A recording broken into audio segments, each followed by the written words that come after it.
be with you, and Namaste.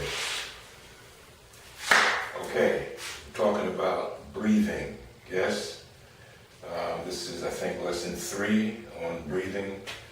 Couldn't be a more important topic than the topic of breath, the breath of life that we all depend on.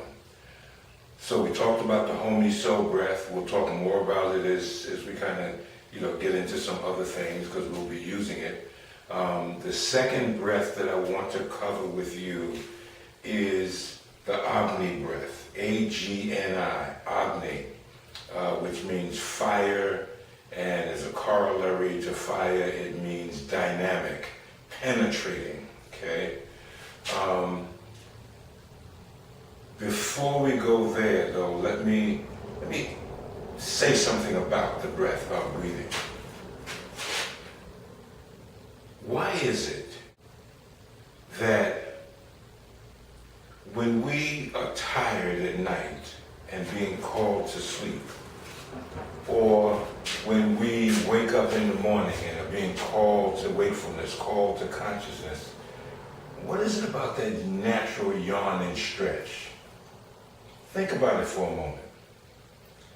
Natural yawn and stretch. You take a deep breath, you hold it and put the entire system under tension. You compress that breath, you push it, and then you release it. And as soon as you release it, you have this momentary feeling of rejuvenation, revitalization, enhanced animation, more vitality. You're awake. Now, if you don't get up and do something right away, you're in trouble. You're going to fall back to sleep. But right in that moment after doing that natural yawn and stretch, it's like, you're tired and you go,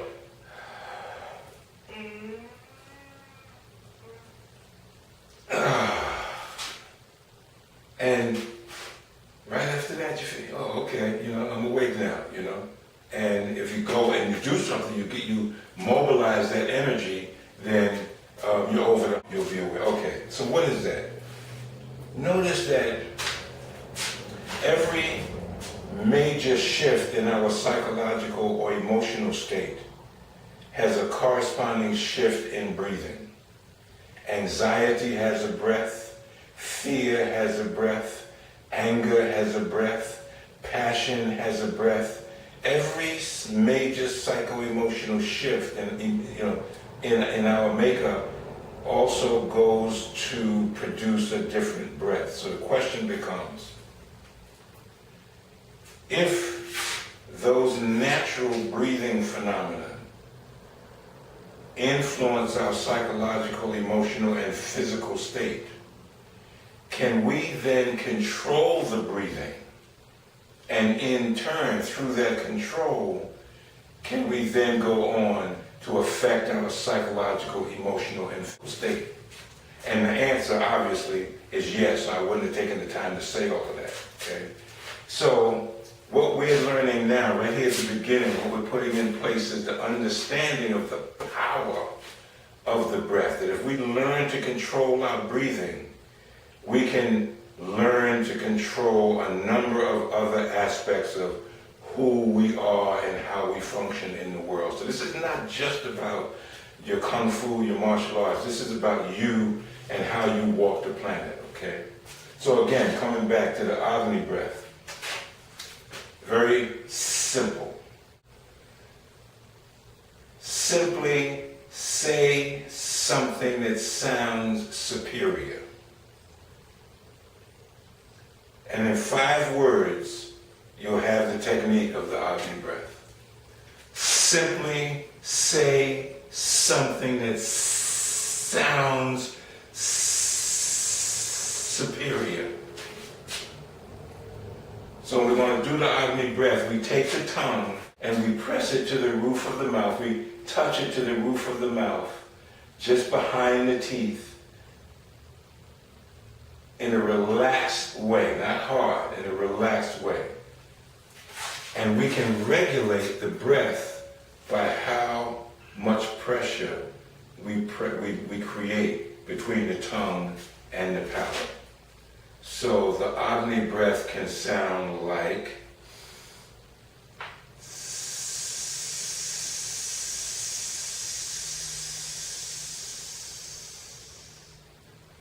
or it can sound like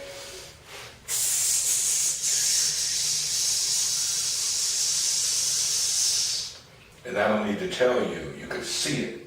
That produced a lot more internal pressure the second time than I did the first time.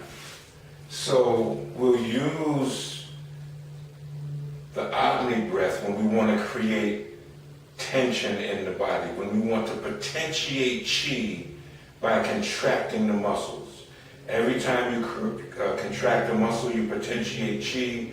Every time you relax the muscles, chi flows.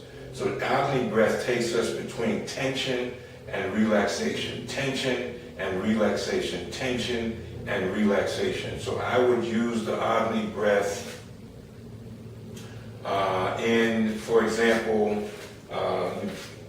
if I'm doing 7 animals, tiger.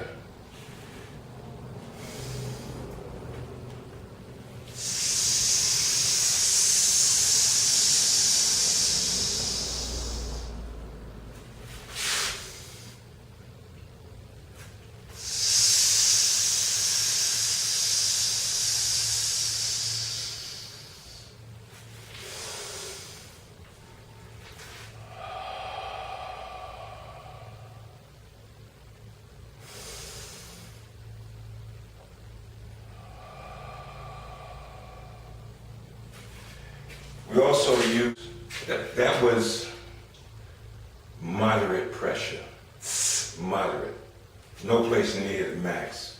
When I first studied this style of Qigong with Grandmaster Alan Lee in New York, we would go full out doing what's called Jin Kong form. So Jin Kong form would look something like this, and I'm not even going to go full out. I'm just going to do more than I did with the tiger, 7 animals.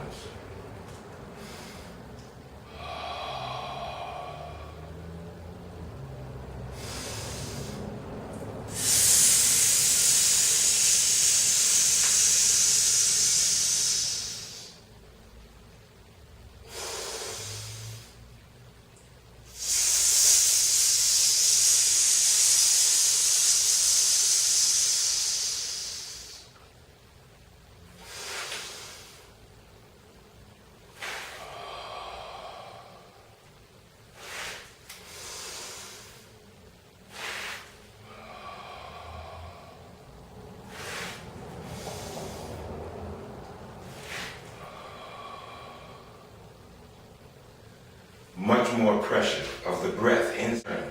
Caution, if you have any kind of blood pressure issues, you should check with your doctor before you start any kind of exercise, especially something that where you're doing this kind of breathing techniques.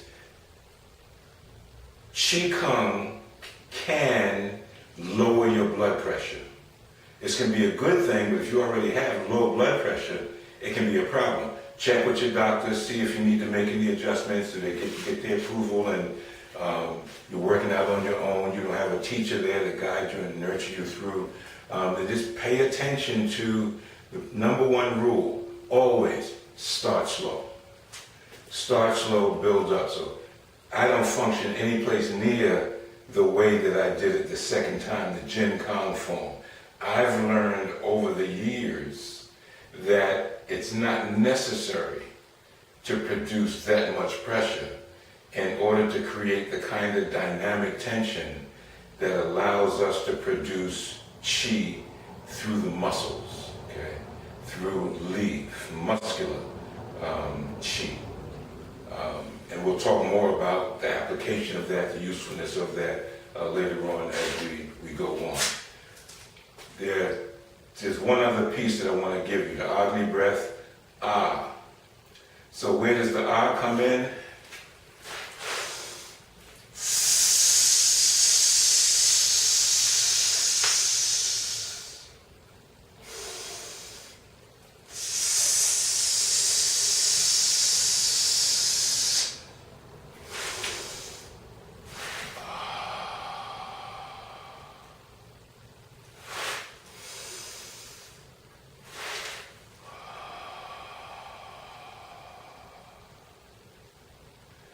relaxing the body, relaxing the muscles, allowing the chi that we've potentiated, to flow through the body, the universal sound of relief. A-H-H-H-H. Homi so, Agni, two more breath techniques that I want to talk about, the Buddhist and the Taoist styles of breathing, but we won't go into that in this lesson. We'll save that for the next lesson. So remember, practice the Homi so breath, practice the Agni breath, not too hard, light, build up slowly, create tension in every muscle in your body that you can control while you're using the Agni breath. You can just do the simple movement that I just did, the Jin Kong form, just forward and backward a couple of times a day, a couple of times each time that you do it, just to kind of get the feel for it. I'm going to give you some more dynamic, longer Qigong systems that we've developed and that are some of which are traditional. I'm going to give you some more Qigong to do where you'll use the Homi so and the Agni breath. But for now, just practice pushing and pulling with the Agni breath. And always go from that state of tension to relaxation. You want to teach your nervous system, teach your whole system what it feels like to be tense and what it feels like to be relaxed.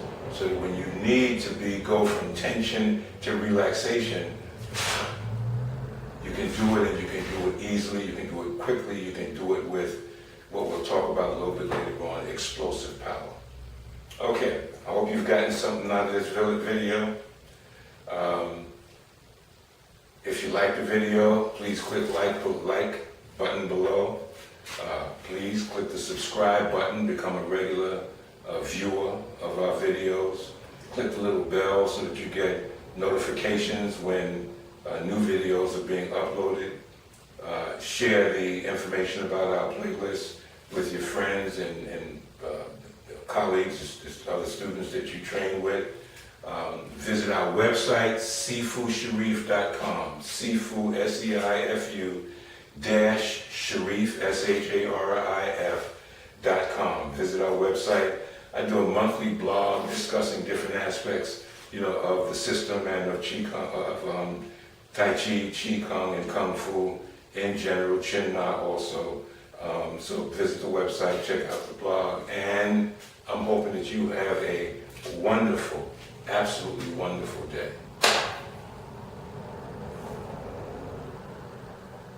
Peace be with you and Namaste.